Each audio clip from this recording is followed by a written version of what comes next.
Welcome to Hiraeth, the home of modern Welsh politics. Chaos, fury, and running out of gas, and that's just the Labour Party. But what else did September bring us news-wise? To discuss this and more, Kerry, Richard, and I are joined by Rebecca Wilks, reporter at The National. Hello, Rebecca. Hello. Hello. Sounded very, very sweet then. Sorry. That's fine. Thank you. Yeah. Thank you for joining us, Rebecca. We're going to start off looking at the last week or so in the history of the Labour Party. Now, I saw somewhere that you had done the arduous work of reading Keir Starmer's essay, The Road Ahead. Would you be okay with telling us a little bit about what you thought about that essay? Yeah, so I did read it. I think it was like Sunday. I was like, right, I refuse to enjoy life, so I'm just going to read Keir Starmer's debut novel. It was something, a lot of words, a lot of paragraphs with words in them. But yeah, it did tell you a lot about how they saw the world and more importantly, how they think that their voters and the people that they want to impress see the world. And that was very interesting. How would you describe that? What's the picture they painted to you of the world the voters they want to win over live in? It was 1998, but more than that, I think it was a picture of a world that is scary and unfair. It was also a world in which the private sector is this sort of like benevolent force that it trips up and makes mistakes sometimes, but it doesn't mean to. He starts one part saying like, business is a force for good in the world. I think I saw somewhere someone saying that it was reminiscent of like how they think Matt Hancock kind of views the world. Business is a force for good in the world. And he gets really excited about the fact that somewhere in England, a company is working to make a green aeroplane, green hydrogen wing for air travel. That's not the priority, pals. Maybe one day we'll have an airplane that doesn't choke the atmosphere, but the headline part of it for me was where he sort of says the road ahead of us is, it goes two ways. And one way you've got the same old injustice and lack of opportunity, and the other you've got a Labour government where the public sector is working in partnership with an innovative private sector. And that is the same old. That's how things have worked for so long. So I had a bit of a nosebleed by the end of it, but yeah. Go on. No, I was just going to come. I want to hear what you and Rich thought about it. Not just the speech, but the conference as a whole. I've got a lot of thoughts on this, and I just felt it was a conference where they had an open net with a Tory government, and I can't think they scored anything. What do you two take from it? I have so many thoughts that I actually had to write them all down. Otherwise, I was going to forget something. Come on, talk us through A to Z. I don't think that conference can be viewed as the conference per se can be viewed as anything but a disaster.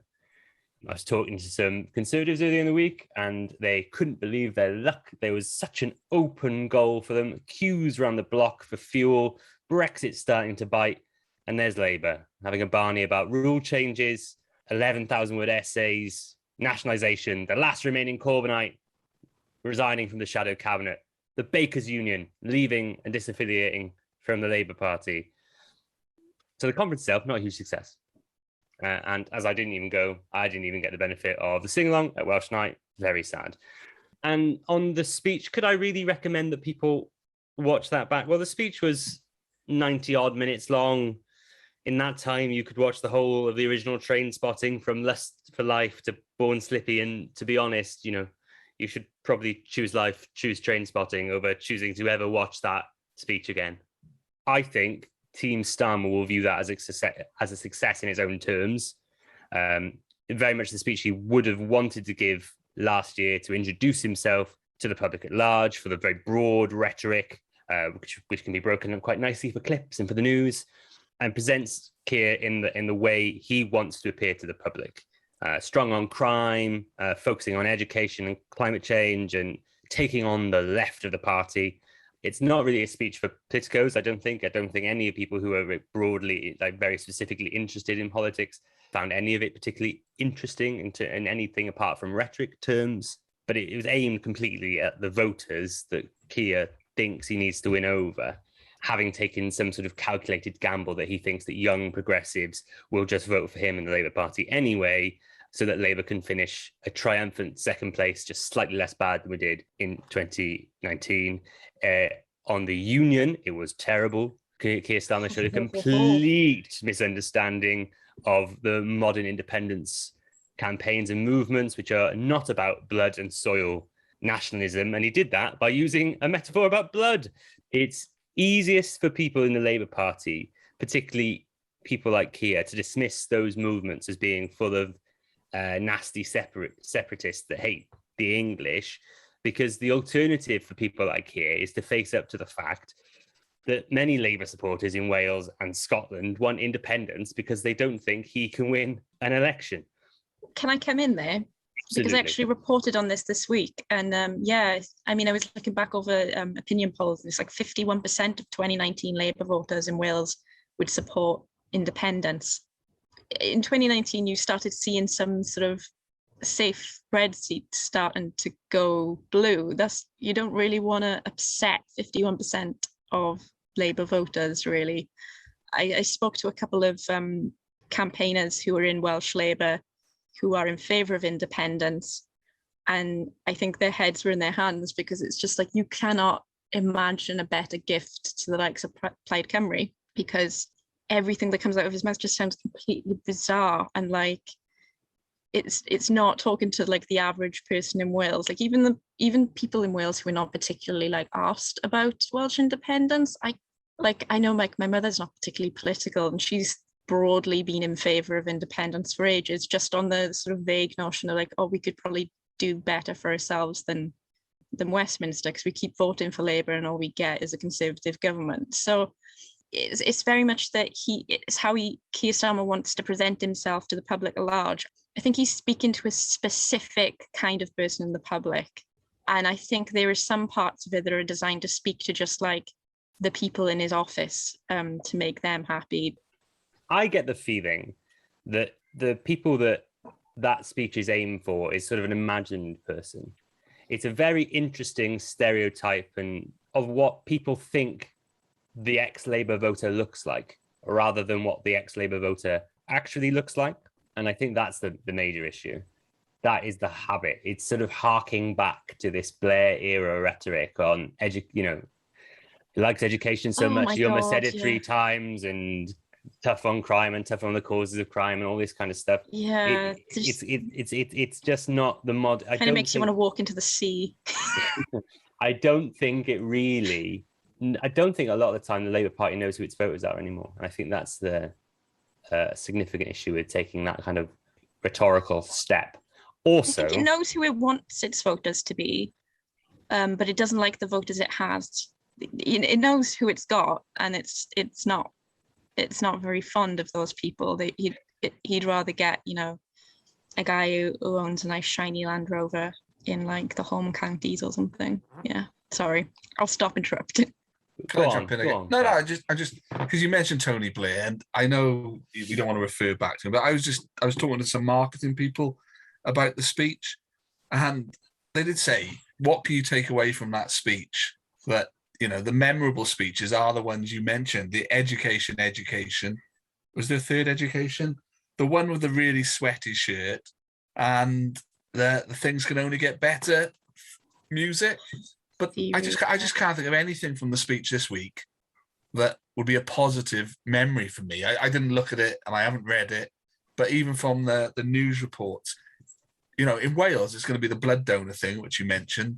I've got to bring Rich in. Rich, what will you take from that speech? Anything? So I feel that I've been set up here.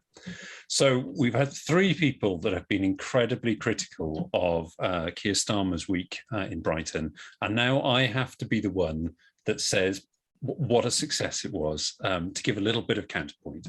And actually, I do genuinely believe that Starmer's team will be quite happy with the way the week has gone. To start with the basics, he didn't completely bomb at conference, which I think many of us thought would be a very strong possibility.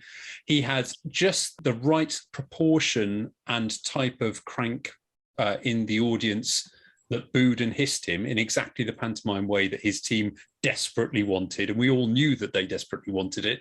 And a clever campaign would have, rather that he went through that whole speech in deathly silence, because then if there hadn't been cranks booing and shouting at him, then there wouldn't have been the need for everybody else to kind of wake up and actually applaud him or do whatever kind of perfunctory reactive party unity movement that they felt that they had to do in the audience.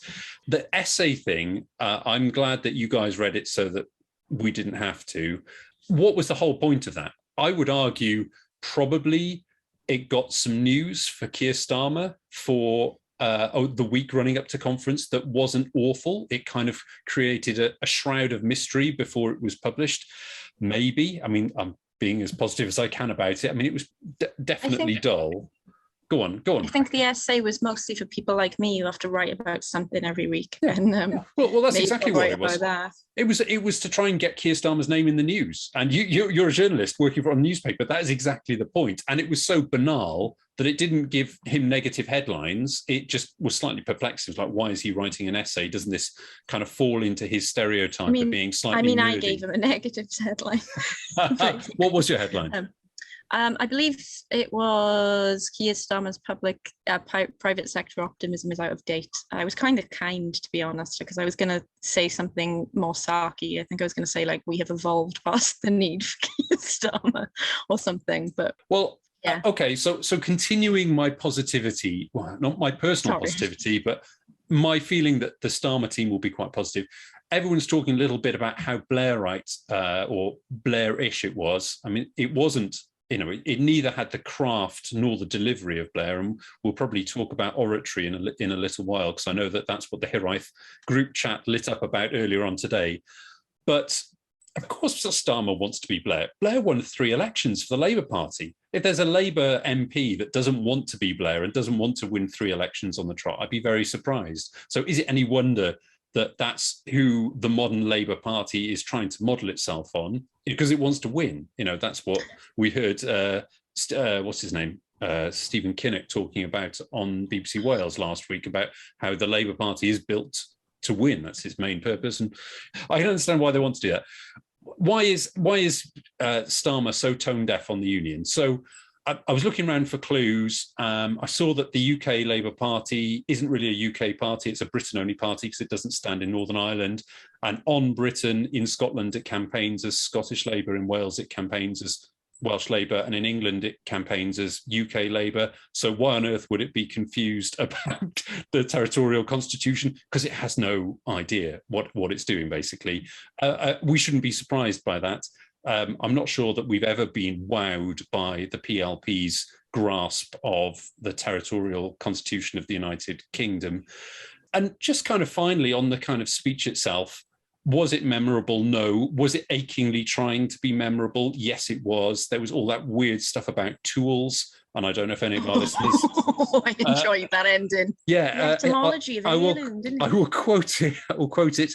Yeah, these are the tools of my trade: work, care, equality, and security. And with them, I will go to work. And I mean, in another person's voice and another person's performance, arguably it could have been a reasonably good speech. But as you said, Matt, I think that his team will be happy. The way that it got clipped up for the news, they'll be happy with that. The fact that his perception was a bit boring and managerial, but he wasn't, catastrophically unpopular. The fact that he got that pantomime in the speech at the end was fine. He got his rule changes through at the start of the conference, which caused a little bit of a kerfuffle. You have to wonder what was the strategic value of him basically saying, I want my successor to not be like my predecessor. I mean, that kind of already implies that he's thinking that his tenure isn't going to last that long, which is fine. I mean, a lot of people think of him as kind of like a night watchman. He's going to be there to kind of see out the side until the next electoral campaign takes off. And I was quite tickled. I can't remember who it was that said that the obvious next successor candidate is Wes Streeting. God. That really did tickle me, laughing at that, because there is a man who's not going to win over the whole Labour. Can you imagine Wes Streeting campaigning to be Prime Minister of the United Kingdom? I can. I actually think that there's a reasonable chance it might happen. So it might come to be. Anyway, while a lot of people in the know, and particularly people from Wales and Scotland, might look at what just happened and think, my God, that was a bit awful, and that was a bit tone deaf, and that was not inspiring. I think if you are the Starmer team, who is quite obviously looking to win Middle England, because that's in England, UK elections are won in England, no matter whatever happens in Scotland and Wales. And if you can get enough of Middle England to back you over the alternative, not that they actually think you're great, but you're better than the alternative, then you stand a reasonable chance of doing reasonably well at an election. And I think the Starmer team will be happy. Just a caveat, those aren't my personal views. That's me doing the best job of being the devil's advocate in this circumstance. Do you want to talk about other Labour leaders, Matt? I mean, we talked a little bit about this earlier. I mean, do you think, how does Starmer size up? What is his actual role as leader of the UK Labour Party? I mean, a lot of people view him as a sort of Kinnock figure, i.e. someone who will cleanse the party of previous defeats and move it on into a position where it can eventually become electable. Keir Starmer is no Neil Kinnock. Neil Kinnock was an incredible orator of the left of the Labour Party, even though he's now reviled by it. He gave us the pleasure of falling down on Brighton Beach, and Keir Starmer walked on the pavement and didn't give us that pleasure. So what can you do? But no, the Labour Party does not have a history of regicide. If you do better if you do okay in one election and move the party forward, they tend to let you fight the next one. They did it with Corbyn and they did it with Kinnock. If Keir goes forward again, they may let him do it again. But I just don't see who comes next to me. I mean, I don't see a viable alternative leader after him. I mean, God, who's that, like that guy who's up in Scotland, Ian Murray or whatever, someone like that, who's Murray, yeah, just like square-headed, pasty fellas in bad suits, I think is the Labour model for the moment. I can't see them replacing Starmer with anyone that doesn't have a square head. But what you have to remember here is that the MPs are now empowered. So the big winners from this whole conference are the PLP, because they now feel like they have a degree of a credible leader that they can all get, well, they can't all get behind. The majority of them will be very happy to get behind.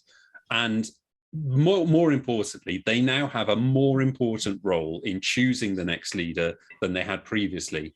So it's quite obvious that they're going to mold the leadership more in the direction that they would like. The thing that I find really interesting about this speech and the essay and all of the Labour fluff that's happened this week is that it is desperately trying to relive that period sort of from the mid to late 80s up until 1997, where you have one leader that gets rid of the left, and then you have the one coming back in who he's the winner, and then he wows everybody with his big briefcase, and his things can only get better. And it's wild because we don't live in that world anymore. It's a fundamentally different world. Like, you didn't have the climate crisis kind of quite as sort of hotly breathing down your neck in the late 80s to the mid 90s and then 1997. You didn't have it would be comical if it wasn't hurting so many people. And I sort of fluctuate between finding it funny and being sort of desperately sad about it. Yeah, I find it interesting. I find it very funny at times, but it's hard not to just get so angry and so sad about it, because time is running out on so many points, and every time they waste these opportunities, somebody's life somewhere in this country gets worse. Can I so what I want to do, because I think we could spend the whole pod on the Labour conference and essay quite easily, and I think we might look at that later in the month, gents. But Beckett, at the same time as Labour were having their general infighting, resignations and things like that, the country was in a little bit of uproar with a fuel crisis. Some would say self-created, and the shortages with truck drivers is coming to the fore, whether it's Brexit related, COVID related. What's your take on all that? How come Labour didn't make manna from heaven on that this week? It didn't seem to feature in conference. I did a report a couple of weeks ago. It might have even been last week. I don't know where I'm at lately. Where I spoke to someone in the Trade Union Congress, and the report that I wrote out goes through, how we got to this point where, you got 7,000 K sector vacancies in Wales. That Eluned Morgan is begging people to do their bit and stand up and take those vacancies, and then you've got HGV driver vacancies that have brought sort of the supply of so many things to a standstill. Part of that is because delays to HGV licensing and with Brexit. I mean, the Brexit thing sort of folds into what I'm about to talk about, which is the way the benefit system has worked for the past few years, and basically you have hundreds of thousands of people in this country who are on universal credit, who are put in this position, and not just universal credit, but the legacy benefits, job seekers allowance and whatever. They're required to do, I think it's like 35 hours of job seeking per week, and they're not allowed to turn down a job offer. They have to go for job interviews when told to, and if they don't, they get sanctioned. I mean, the punishments for all these things are sanctioning, which means you lose your money for a certain amount of time, which obviously, if you're on benefits in the first place, is an absolutely devastating thing to happen to you. So you get this situation where you have no choice but to take a job, any job that's offered to you. And it doesn't matter if that job is poorly paid. It doesn't matter if that job is unreasonably far away from you, from where you're living. It doesn't matter if it's temporary or the conditions are poor. You have to take the job, because if you don't, your money gets taken away from you. So over the course of years, where businesses are kind of used to having this constant supply of people who have been on job seekers and have to take any job that you offer to them, businesses, as a rule, they're there to make money. They will always seek the path of least resistance, the least costs, the most reward. And if you've got this steady supply of people who have no choice but to take any job you offer, no matter how low paid, no matter how insecure that work is, you're going to go for that pool of workers, because why wouldn't you? It means that you get to keep more of the money left over, and in your head you can justify it as the business keeps running, I'm offering more jobs. If I don't take these workers, if I start giving everyone a pay rise, the business might fail, and then all those jobs are gone. So I have to keep doing this. So over time, you get more and more businesses, from the medium sized to the very, very big businesses, and then you've got sort of gig work that comes into it, Deliveroo, courier driving, all the rest of it. And you get this pool of jobs that is terrible. All of these jobs that are just undesirable. They don't offer you the money that you're looking for. They don't offer you any kind of security. A lot of these jobs are hard. Care work is hard. HGV driving is hard work. Your long hours, lonely hours, unsociable hours. You're sleeping in the back of a truck a lot. You're not seeing your family. And that feeds into the Brexit stuff as well, because you're used to having immigrants from Europe who've come in, and they want to stay in the country, of course, because this is where they've settled. So they're less inclined to leave a shitty job, but there's only so much they can take. And, when you've got the pandemic and suddenly things halt so much, you've got people reassessing.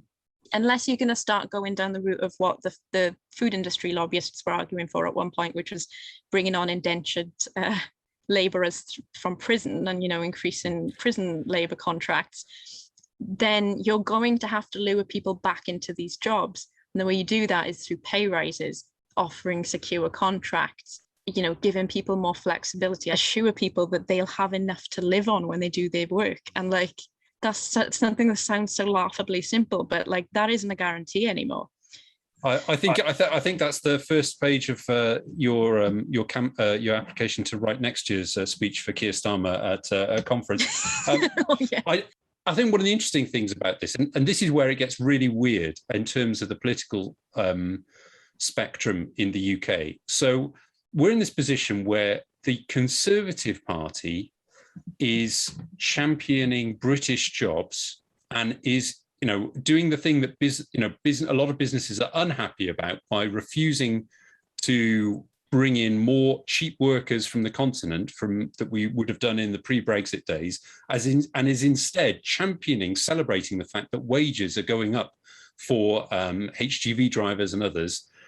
And the Labour Party, and not so much by Keir Starmer, but by Mark Drakeford, of all people, is actually in the position where he is in the Senedd championing free movement to bring in really low-paid people from the continent to come and fill these vacancies on an ongoing basis. So up is down, left is right, black is white. Matt, what is going on? Kerry, what is going on? Who is the pro-workers' rights party in 2021? Yes, I will agree with you that Mark Drakeford wants more people to come here and work, but I think that Mark Drakeford would quite happily have them earn significantly more than they would otherwise be paid. I don't get the impression from Mark Drakeford that he wants to exploit workers from any country, just that he identifies Brexit as being one of the significant causes of our now, hugely damaged job market, because people did not feel comfortable or welcome to be in Britain anymore, and they left. And they have lost their rights to come here, and our wages haven't gone up accordingly. You hear in the Senedd all the time of members of the Senedd who represent rural parts of Wales where there are huge job vacancies, especially out west and up north. People just can't get people to come to Wales, or people from Wales, to staff their pubs, their hotels, their restaurants. Agricultural workers as well. Agricultural workers as well. Everything that's been discussed and touched upon by you all, it's just, I think Britain, we're still in that polarized position where Brexit still has a huge amount of support. Remainers still have a huge amount of support, and both sides are drawing out aspects of all the issues we face to support their arguments. So, if you're a Brexiteer, HGV drivers and those, it's the argument they had that it was keeping wages low. So if you're a HGV driver and you're going up 8, 10, 15% in your wages, Brexit's probably been quite a good thing. But then in terms of the supply of other products, it's not. This has got a long way to play out. And I think when we were discussing things last January, this is some of the stuff we talked about. It was how things were going to play out in reality. And at the moment, I think it's still very equally balanced. I think both sides are quite happy drawing out areas they thought support their arguments about whether Brexit would be a success or not. And Christmas could be, what was last year's phrase with COVID? Boris was going to save Christmas. It could be another big issue to save Christmas this year. I just touched on COVID there, and that's something which has again been a really big aspect this month in Wales and across the UK. We've got COVID passports came into Scotland today and not enforced for another couple of weeks. I think they're planned for Wales later this month and not in England. Have you or anyone at the National, Becca, looked at the COVID position? Because I think Wales apparently got the highest rates in the UK at the moment. I'm still, I think, suffering from a little bit of shell shock from last year, where we had this sort of weirdly almost normal summer. You had Eat Out to help out, and then it got to September and then October, and then things sort of hurtled downhill very quickly. We had the fire break, and then was it a couple of weeks after the fire break that things really started to get worse, and then by December we had the lockdown coming back in. So I think there's a part of me that, even though things have changed a lot, there's a part of me that's still bracing myself for it to suddenly go sort of swirling down the drain all of a sudden. You just said the F word. That's caught my ear. Yeah, furlough. Yeah, that's right. So furlough coming to an end. That's going to be obviously pretty brutal for. Well, I heard somebody posit the idea that if you're still on furlough, because businesses have been paying part of the wages since start of September, was that right? I can't remember, or start of August, can't remember. That most of the people that would have been laid off now, well, this is a theory that I heard posited, I don't know how true it is, but that the people who are still on furlough are likely to be retained because businesses have already been paying part of their furlough as it is now. So if that business didn't think they were going to retain that person, why would they still be paying them? I don't know how true that is, but I heard that theory floated. But also, you won't have a fire break this year in Wales because there's going to be no furlough. you hear people talking about the potential medical need for it, and that there are pro and anti-lockdown communities out there, some of which have very strong thoughts. But I think the reality at the end of the day is that if there's no furlough, there will be no fire break. And there's nothing the Welsh government can do to change Rishi Sunak's mind. I mean, it doesn't look like Boris Johnson can do much to change Rishi Sunak's mind at the moment. So, we're going to have a tricky run in, I think, here into Christmas, particularly if COVID shows no signs of abating. And if the furlough end comes to an end as scheduled, we'll have to wait and see. So should we move on? There's one more thing that we just kind of wanted to talk about, and I'd be curious to hear what you think about this, Rebecca. So we've been talking a lot about what's been going on in the Senedd between the Welsh Government and Plaid Cymru, and why, how, and what they will be discussing to potentially have some kind of governing agreement of some description. Does anybody have any insight on what that will be? I mean, I have some insight if you'd like it. Love it. The open secret is essentially it's Jane Hutt and Sian Gwenllian who are negotiating this deal. Though I don't think the talks are quite as advanced as people would like to see. I think that you're essentially at the stage where parties are trying to set their red lines from the agreement so far. So I don't know how advanced they've got in terms of the proper meaty discussions that will have to happen on things such as reform, electoral reform, council tax reform, social care reform, etc. I don't think we're quite at the stage where we're going to know exactly what the parties want from that. I think you will see a lot of work around the periphery of stuff they both agree on, things to do with food poverty, fuel poverty where they can. And then I know Plaid Cymru, there's a lot of people in Plaid Cymru who are very annoyed about quite how much the Senedd is consenting to legislative consent motions on Westminster legislation, i.e. allowing Westminster to legislate in a devolved area because they do not have the capacity to do it themselves. I get the funny feeling that will be the basis of a red line, that Plaid Cymru will want much more legislation that relates to Wales, passed in Wales, rather than allowing Westminster to do it for us. But that's broadly the insight I've got so far. But I think that we are still quite a way away from knowing exactly what shape this agreement is going to take. Council tax reform is such a big thing. If it's more than just kind of tweaking the kind of rates and stuff, I mean, they're going to go for either change the tax completely or go simply just for a revaluation. That's a big old thing to commission. And I know that the Assembly did it in 2003, was it? And that to do it again so regularly, particularly bear in mind that England, I don't think, has redone it since the 1990s, is it more of a sticking plaster? And does that kind of justify the kind of collaboration that they're talking about? Or I would have thought that Plaid Cymru would have wanted more work around the question of home ownership and second homes, and not sure what the big win is. If I can hark you back to the interview we did with Adam Price just before the election, I did try and push him on what exactly Plaid Cymru's revolutionary council tax reform would be, and we didn't really get any substantive answers. We got, we'll make it fairer. So I think if the aim of Plaid Cymru and Labour Party's negotiations in this area is anything, it is to make the system fairer. Whatever that means, we don't know. I would assume it will be some form of land value tax, is what I would assume they would aim towards.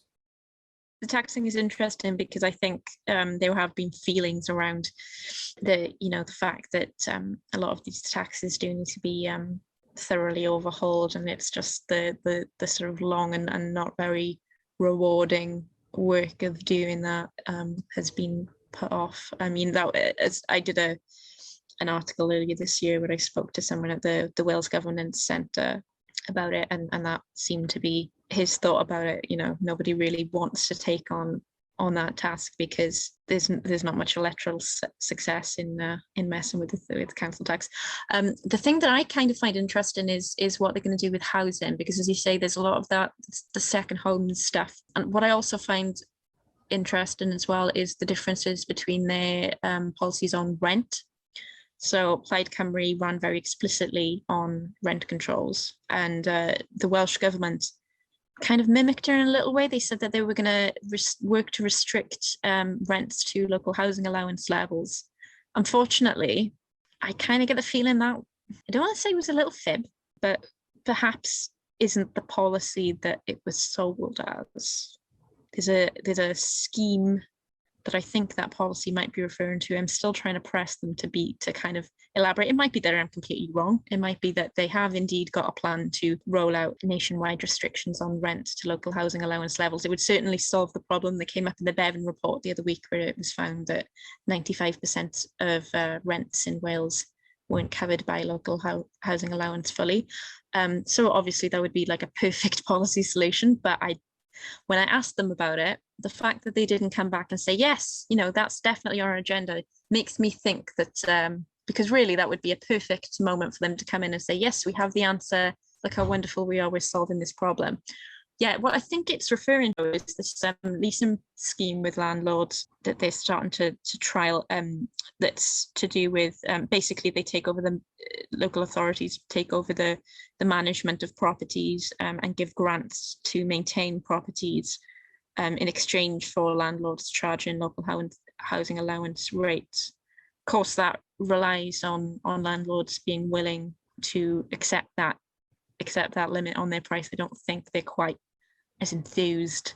I've heard like murmurings that maybe the people that they wanted to get on board maybe not be quite as enthused as they thought or they'd hoped. We'll see what comes out of that. I'm still plugging away at that, but it'd certainly be interesting to see what discussions are going on between the two on that count, because again, as I said, Plaid Cymru very explicitly ran on rent controls, and in Scotland we've got the working agreement between the SNP and the Greens. They have also said that they're going to roll out universal rent controls.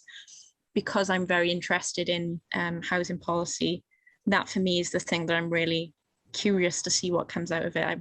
I am very curious to see how Plaid will press that point, because it would seem to be it would be a big moment for them, much as it was for the SNPs and the Greens up in Scotland, for them to come swooping in with a solution. But I'm not confident that Labour in particular are willing to upset the NRLA. I think you might be right there. No, I want to just pick your brains before we go. It's been a big month as well across the border with a reshuffle in London. Boris in the United States talking to the UN. I don't know if you heard the Kermit the Frog line. Before we go, is there any kind of key points from Westminster you think we want to draw out? I have no insight here, but I am assured from what you've been telling us over the last year, Kerry, that it is easy being green. So the Kermit thing was obviously a total fib. Any ideas, Matt? In terms of his Westminster reshuffle, it was essentially to clear the news schedule, I think, wasn't it? From bad news about Brexit and fuel and gas. So he only did it for that real reason. I mean, and to move around a few people, to promote Liz Truss, who he sees as a loyal general, and to, harking back to Wales, as we often do on this pod, Robert Buckland, Llanelli's own Robert Buckland, who was the Lord Chancellor and Justice Secretary, sorry. He got moved because they needed his job. They needed to give something to Rob that made sense. And that is what they gave him. They said, Rob was a lawyer once.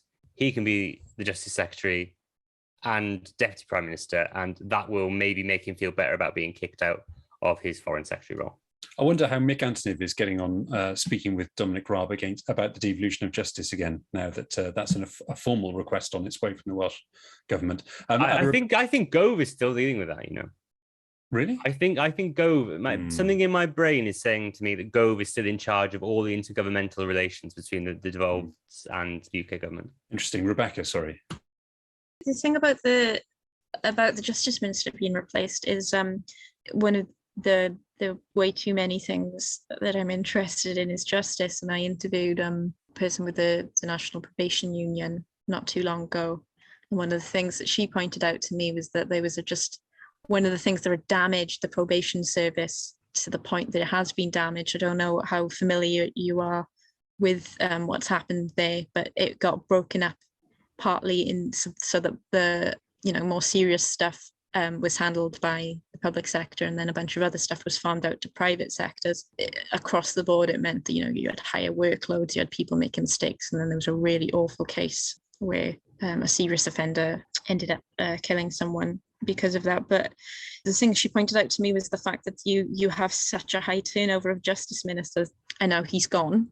And obviously the probation service was brought back in-house under his watch, and now Rob's in, and it does make you worry what kind of mark is Rob going to make, because these are interesting people, have their own big ideas, and justice is certainly a department where if you've got big ideas, you can really kind of let it rip, and they have done in recent years. So I do worry where that's going to go. It is interesting on the devolution of justice point. We're coming up on 2 years since the Thomas Commission on Justice in Wales report. I'm doing a little bit of work on that as well. I wonder where that's going to go. Well, Rob always strikes me as a man, who's full of compassion and a sense of burning desire for social justice. So I'm sure everything will be fine. Matt, did you have something to? I was just going to say, before we go, Becca, what is your next column for The National going to be? I don't know yet. I was going to write it on policing after everything that's happened this week. I wrote a column not too long back about, it was when Sarah Everard's murder was, I think it was when he pled guilty, and I wrote a column about police power and how we're kind of as a country allergic to the conversation about police power, and particularly police power over women and sort of marginalised people. And the stuff that's come out this week has kind of brought a lot of that screaming back with some of the details that have come out, the fact that he used his warrant card and COVID powers to arrest her. And the fact that people saw it happening and didn't intervene because they assumed that if she was being arrested, she must have done something wrong. And doesn't that in itself sum up the conversation, is that, and then you've had some various responses from members of the police, if you suspect this person is legitimate, just run or flag down a bus, or, how do you do that? Because then you can be hard done for resisting arrest. And in the case of, young Black men, that doesn't often serve them well either. They used to being stopped on spurious grounds, and a lot of them will tell you that if you start to ask them, under what power are you doing this? I've not done anything wrong. That in itself can be cause to arrest you because you're resisting arrest. So there's a lot there to unpack, and the thing that I was doing today that made me so manic and so behind on everything was that I interviewed last night a victim of the Spy Cops scandal. She lives in South Wales, and yesterday as well, it was the tribunal ruling for Kate Wilson, who was one of the Spy Cops victims, and they found that the Met Police had committed a formidable list of human rights violations in their treatment of her. And basically they came down hard on the idea that, I don't know how much you know about that particular case, but it was, a bunch of undercover police officers were sent to infiltrate left-wing activist groups from the late 60s all the way up until the mid 2000s. I think Lisa, who was the person I interviewed, I think the guy that she was in a 6-year relationship with, who she later found out was a police officer when she found his real passport. That was in 2010. Oh, it's still going on. And the only reason it really ended was because he was told by his handlers that he was getting a desk job, and he quit the force because he didn't want to do a desk job. But he went on to work in private security, doing the same job, infiltrating protester circles. So I was going to write on that. I might still, but it's taken a lot out of me writing Lisa's story. I'm very much interested in doing more on justice, though, for obvious reasons. I think you can see that there's a lot to scrutinise and a lot to discuss. Well, thank you very much, Becca. Thank you so much for coming to talk to us this evening. If people want to hear more from you, where can they find you on Twitter? On Twitter, I am at Wilks Becca, WILKSBECCA. And you can find me on thenational.wales, where I am a weekly columnist and a reporter. Wonderful. Thank you very much, Becca.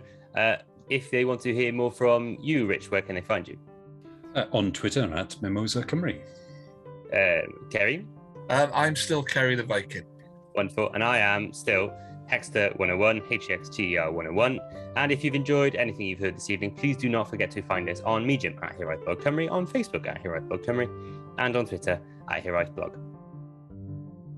Thank you for listening to Here I. If you like what you heard, please don't forget to subscribe, rate, and review.